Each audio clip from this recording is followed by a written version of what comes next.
Welcome to Gift of Life, the Organ Transplant podcast. These are the stories of those who have received, given, and who are waiting for the gift of life, organ transplantation.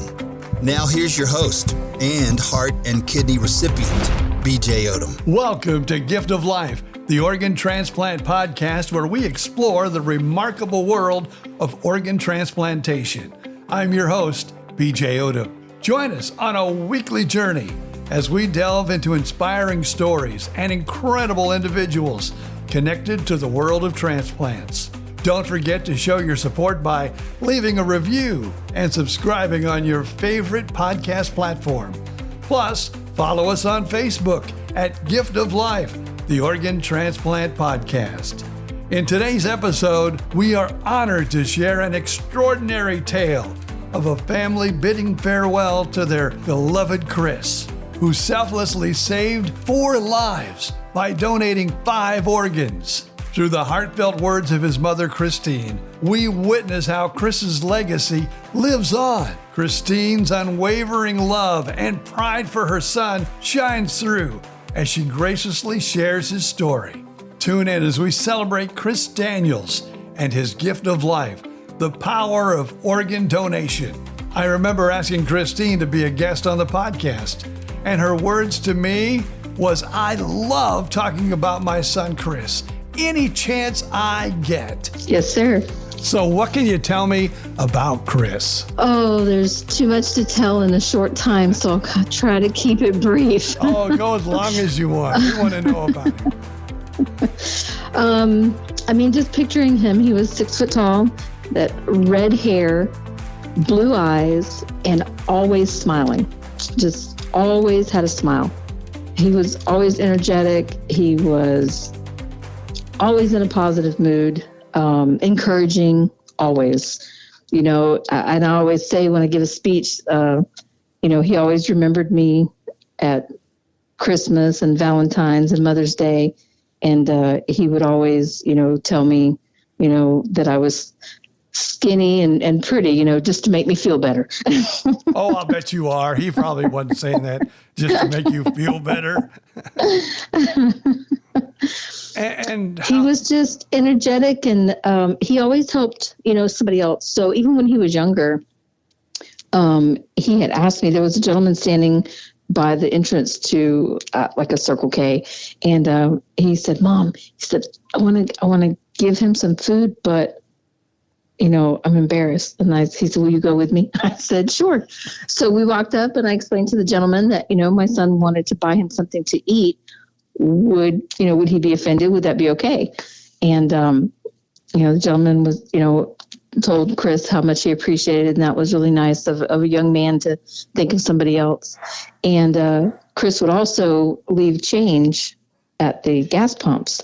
And I didn't understand until he explained his thought process.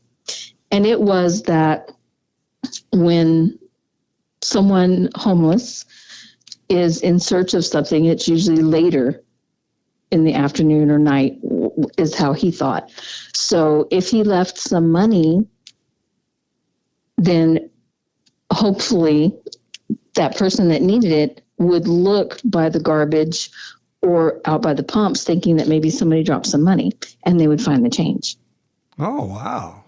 So he was a very caring person then. He really was. He really was. And what was some of his interests, if I can ask? Oh, he liked basketball. I wound up finding him a basketball hoop. So he played by himself at the house, dirt bikes. He started off, his dad got him his first little 90cc, and he worked his way up to a 125 and then traded that for a 250. So he rode at the Dade City motocross track. And he didn't care because, he'd come in last. And I would tell him, I said, "Chris, what are you doing?" He said, "Oh, I don't care what position I come in." He said, "I'm just out here having fun." I said, "Okay." Well, that was He really good. didn't care. Oh, yeah. He would pull over on the side and let other people go by. And if somebody was, if somebody fell or was hurt, needed help, he would wait Like he would pull, kind of pull over out of the way, and he would slow down, and he would keep turning back to look. And, if he could help somebody, he would. He didn't care if he never won a race, but that wasn't what he was there for. He was just having fun because it's what he liked. Bicycles. He used to jump bicycles before he got into the dirt bikes, and his trampoline. He loved flipping on that trampoline. Wow. So now, did you guys have the conversation about organ donation? Is that anything he ever mentioned to you, or was this something that you did on your own as a family? Well, both. When we went down, he and I went to get his restricted license. He had asked me about being a donor, and I told him no. I said, think about it. You have a whole year until you can come back and get your real license. I said, so just think about it in that time frame. So I knew that he was already interested, but I kind of blew it off.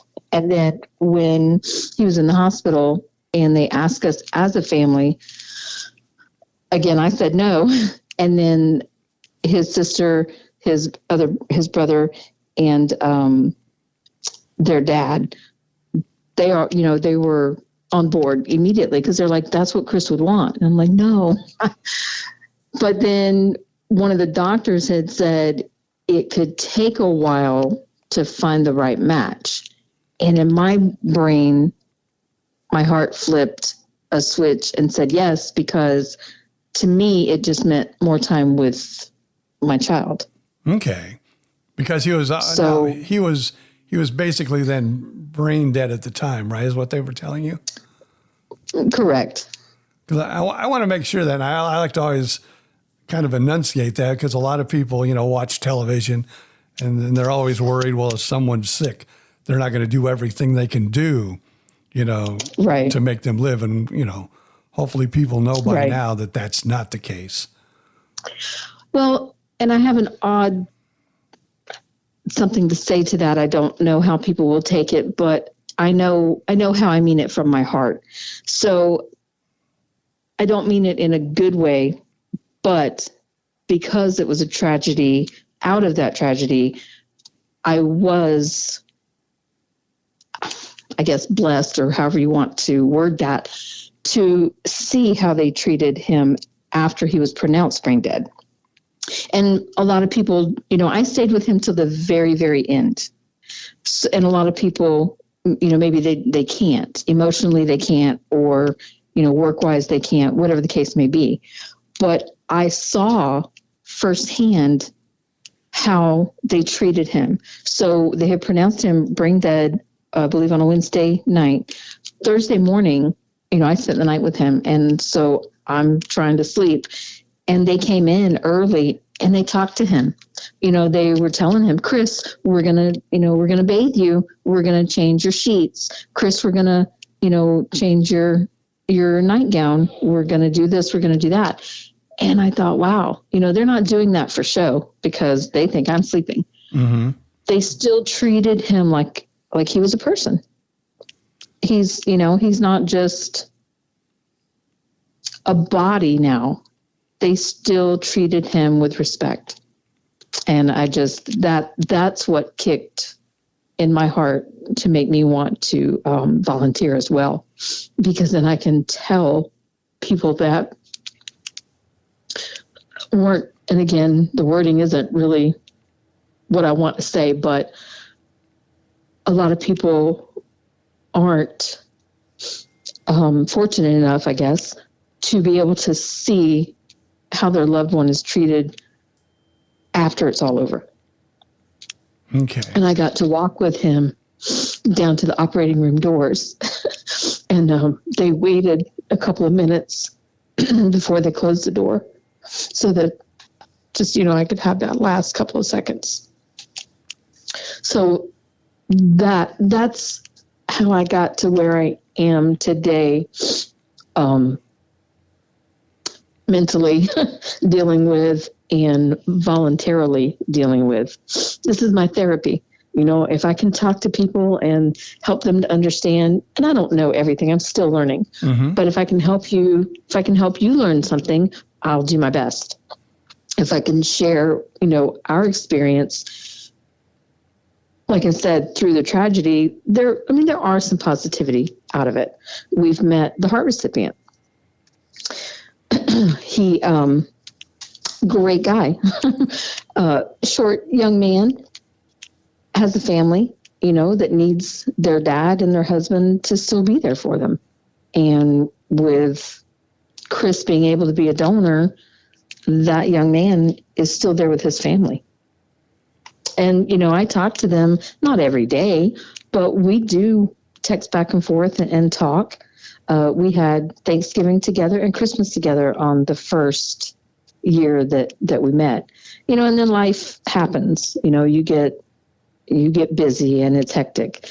But we keep in touch, and he's doing excellent. He actually sent me a picture of him and his doctor together, and I'd have to look it up and read it to you word for word, but he's doing so well that his doctor, I think, put him in mentioned him in a newsletter, and like he's his, how do you say, like maybe like star patient or something like that. So, he's doing very well. Now, does that help you through it also? It does. Chris's heart is strong enough to get him through his years and then keep this gentleman healthy and happy with his family. Now, that heart is still going. It's still beating. Now, if I heard the story right, you got, and I hear this again from donors of hearts, that you got to hear the heart beat. Mm-hmm. Yes, sir. How did, I'm a heart recipient myself, 21 years out. Nice. Congrats. What did it feel like? Sad, but happy. His heart's still going. It's still beating. And, we all think of love and,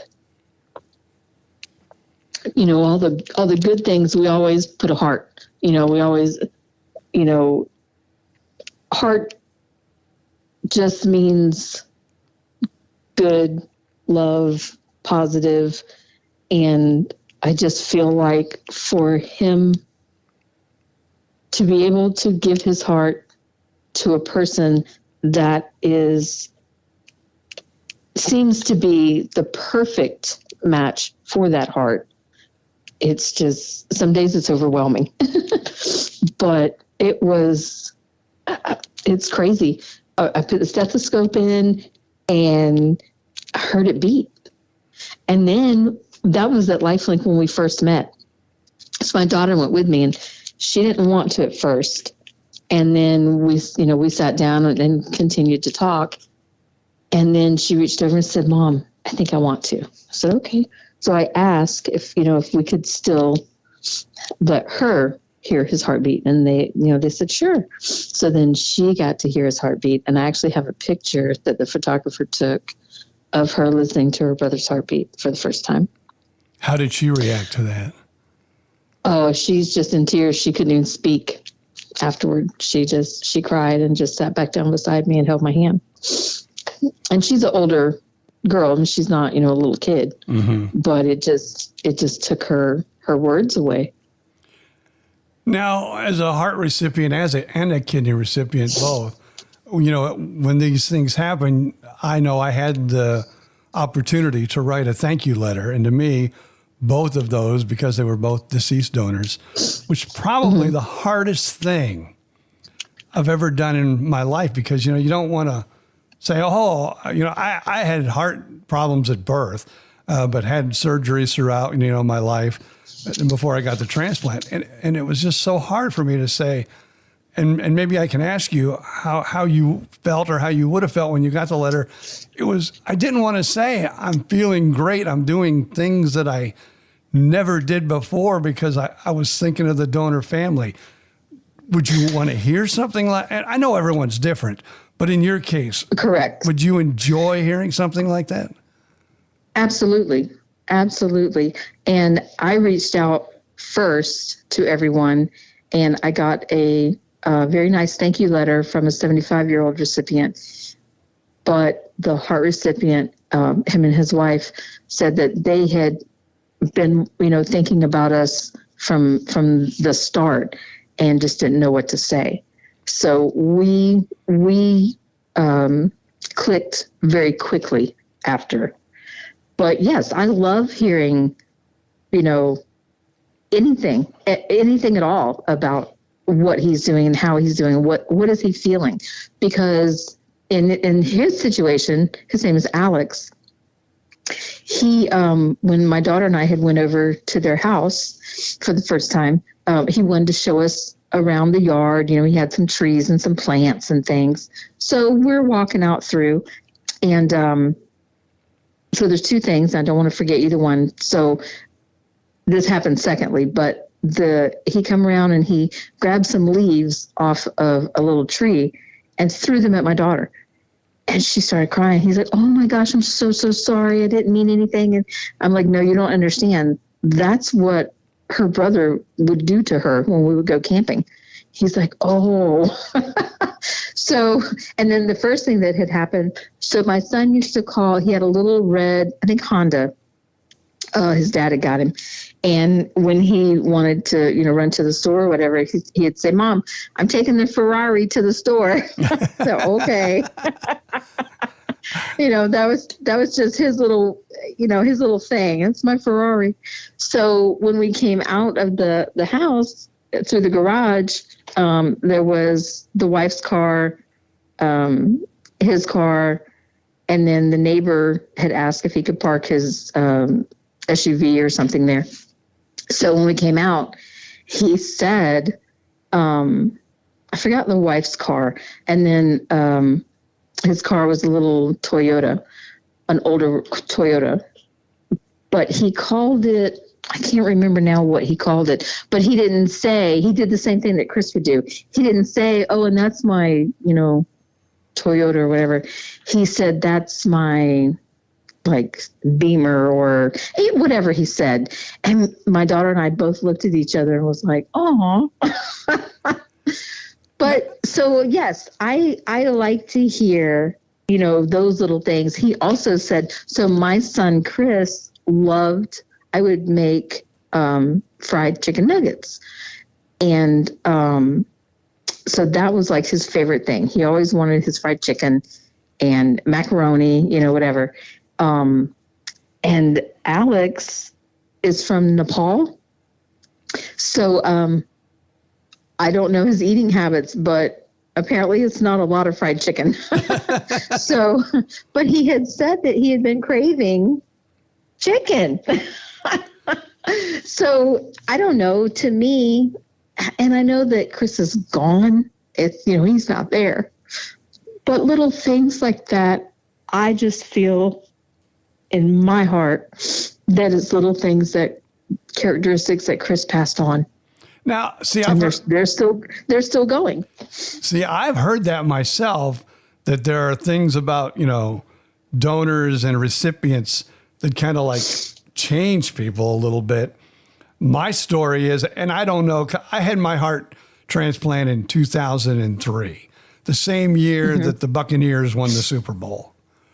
And so the nurse, because I was in the hospital a lot before I got my transplant. I practically, it was my second home.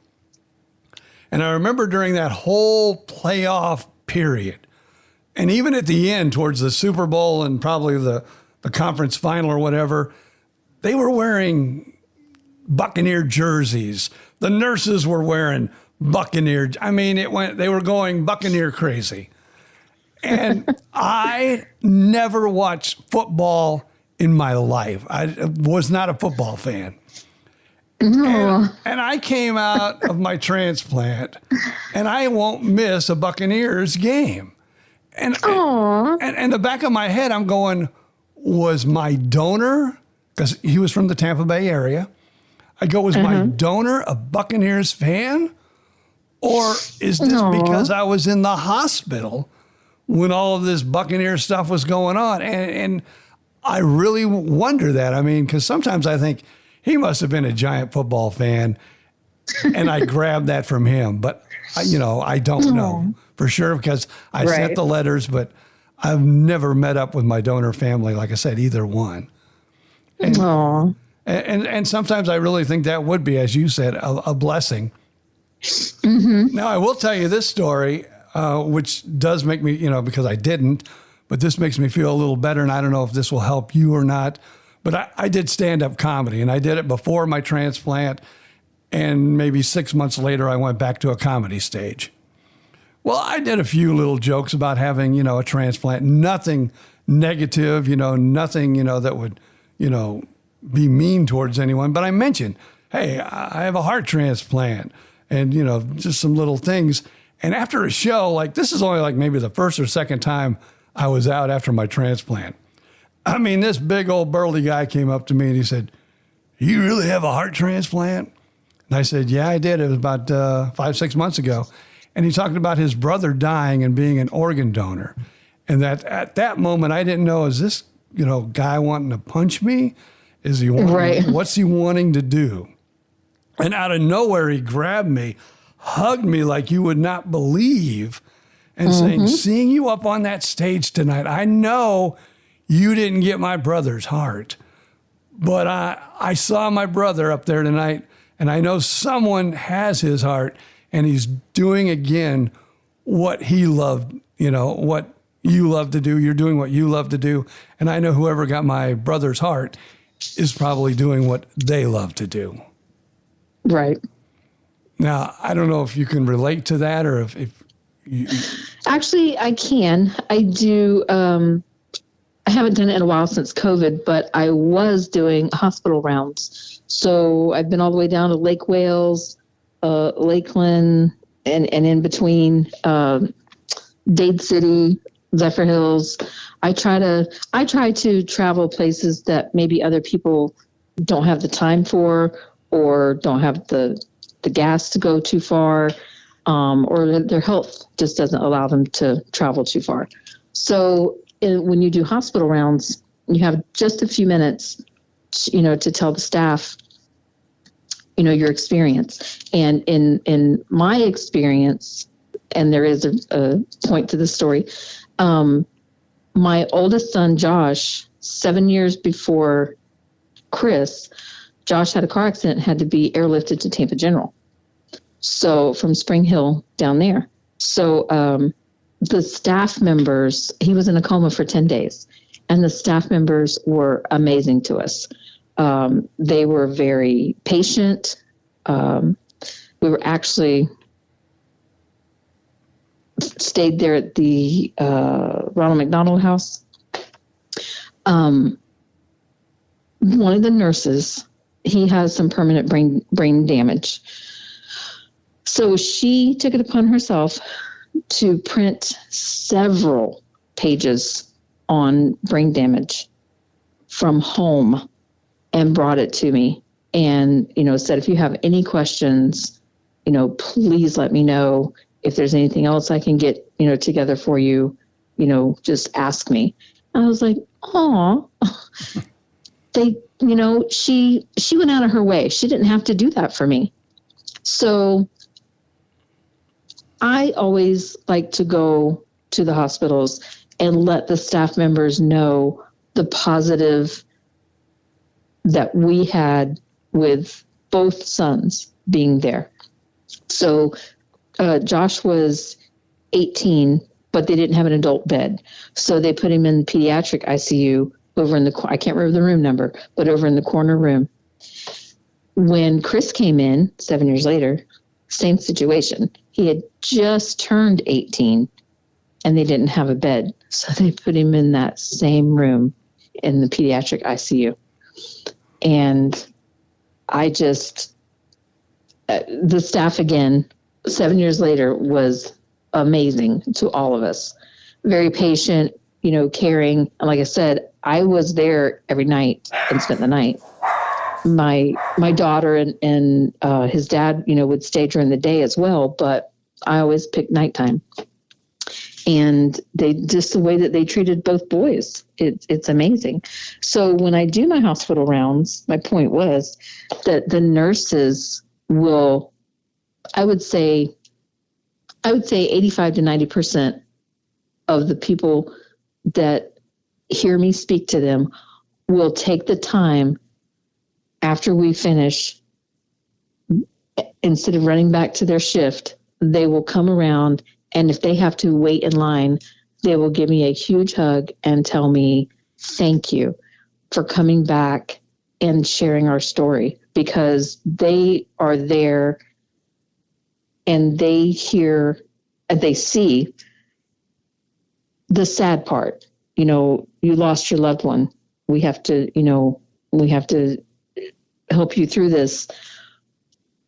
But then hardly anybody comes back to say, wow, now that the dust has settled and I'm coherent, I want to say thank you for, how you treated our family and how you treated my child, if that makes sense. It does. And this has nothing to do with transplants.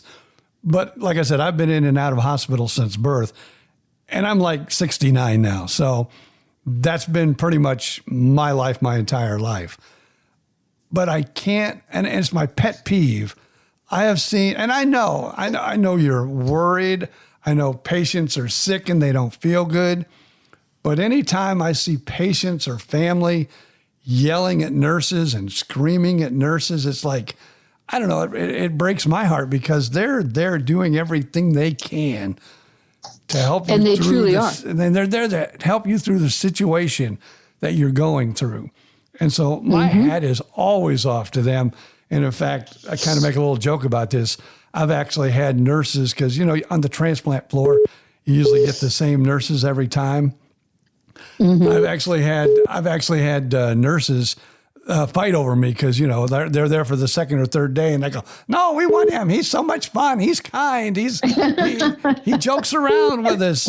And so, that's been my philosophy. I think maybe my parents instilled that in me. I don't know, but I try to treat it like a comedy show. I hate to say it, but I think if you're not smiling and making the best situation out of a bad situation, it's not going to be good for you. Then that's true. Now, I just wanted to go back because, don't you feel better if it's a stranger holds the door for you or says, wow, I like that shirt, sir, or you look nice today, just something positive. And, it just makes your day. I don't care if you're a man or a woman. It makes your day like, wow, somebody cared enough to, take that breath and that few minutes or seconds to make somebody else feel good. And I just feel like the medical staff, they don't get that a lot. And I just want to make sure that they get that thank you. They get that, I noticed, I saw, I was there to see how well you guys cared and took care of my child that really is no longer here. Well, I'm 100% with you. And I know they appreciate it. And even as a patient, I appreciate that, people like you go out of your way. Now, thank you. Now, let me ask you this.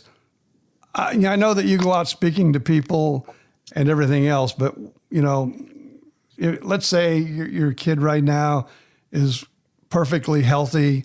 These things aren't planned. What would you say to someone like before this could even happen, to encourage them to pot? Because like I said, you see this heart working, and it's like, your son kind of lives. I'm going to let you say it in your words. What would you tell a family, that maybe will be there someday, hopefully not, but what would you tell them?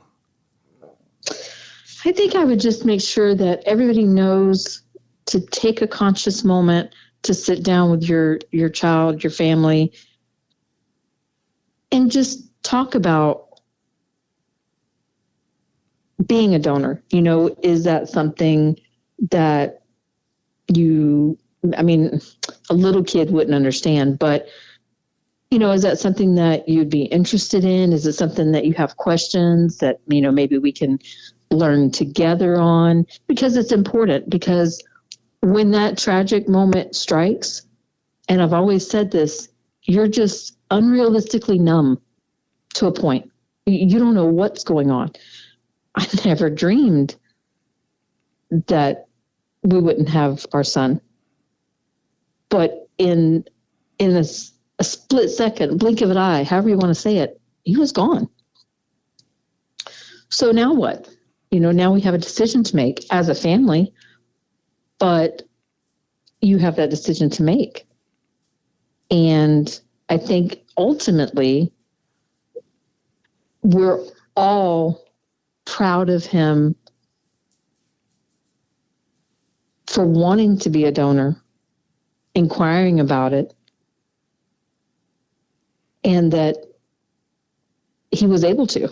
He didn't do bad things to his body. And I don't mean that in a bad way. I don't know how to say that, but he took care of himself. He was athletic. He stayed, active. So he was able to be a donor. And I just think that if people could take the time and sit down and talk about it for a little bit, if there's something you don't understand, look it up and learn it as a family. I think that helps. My daughter has a little medical background, so she understands things. I don't always understand things. I have to learn. Emotionally, their dad, struggles with our son being gone. And like you said, we all deal with things differently. That's true. But no matter what. Yeah. Everybody, right. I mean, no matter what the situation is, even if it's a good situation, especially if you have Right. a family of 4 or 5 or 3 or whatever, you're going to have different ways to get through different events. I think to me, I feel like when we lose a loved one, and religion, everybody has different thoughts, but to me, Chris is in heaven. So when I can talk to somebody, maybe you go home and talk to your wife or your sister or your brother, or, and you guys just for a few seconds, mention, Chris, I just feel like he gets that energy and he knows, hey, they're still thinking about me down there. I'm still loved, I'm still in their hearts. And that sounds silly maybe to some people. And then other people will be like, that, I get that. I feel the same way. But that's how I feel. So whenever, somebody says, hey, can you do hospital rounds? Can you table somewhere? Can you give a speech? Can you do this interview? Absolutely. Absolutely. Because I just feel like he gets that energy and he knows, and it's not, it's not about me. It's not, mom's doing this, mom's doing that. No, it's we all still love you and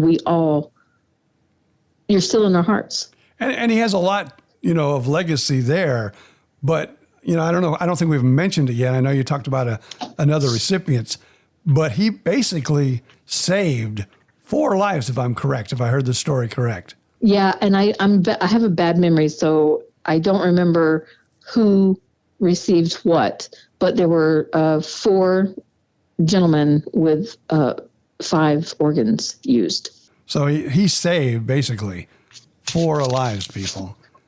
And your family, bless you, allowed that to happen.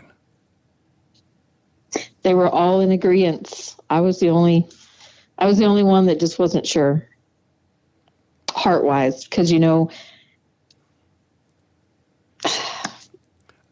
but I understand. it's a tough decision. But now that it's over and done with, I am thankful that we were all in agreement, and his dad knew that it was the right thing to do.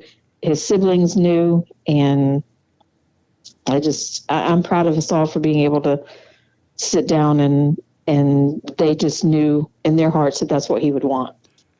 Now, a few weeks ago, I talked to a liver transplant patient who, unfortunately, his wife passed away like maybe 2 years before, he got a liver transplant, but he had a loving daughter that, help be his support team and his caregiver. So that was great. But the first thing one of the first things he said to me was, I am so sad today that when my wife passed, I passed on the opportunity to let her be an organ donor. Of course, now he's got a liver, but he's saying, now I see what it can do for someone. Right. And I just wish somehow, some way, I had it all to do over again. Well, I'll tell you, I really appreciate your time. Is there anything and Chris, he's going to be well loved forever. That's for sure. He was a hero, a great kid. Anything you want to say before we let you go? Oh gosh, I don't know. We love him, we miss him, but there's other people still living their life and taking care of their family because of him. Well, Christina, thank you so much. I really appreciate you taking the time to do this today, and thanks for being part of the podcast. I appreciate the invitation to do it. Thank you so much for having me. Thank you for joining us on this emotional and rewarding journey through Christine and Chris's inspiring story. Their unwavering dedication to the cause of organ donation is truly remarkable and serves as a beacon of hope for all those touched by the gift of life. Remember to spread the message of the power of organ donation and honor the incredible legacy of Chris. Tune in next week for another heartwarming episode of Gift of Life, the Organ Transplant Podcast. Until then, I'm BJ Odom. May you all continue to cherish each day and the precious gift of life.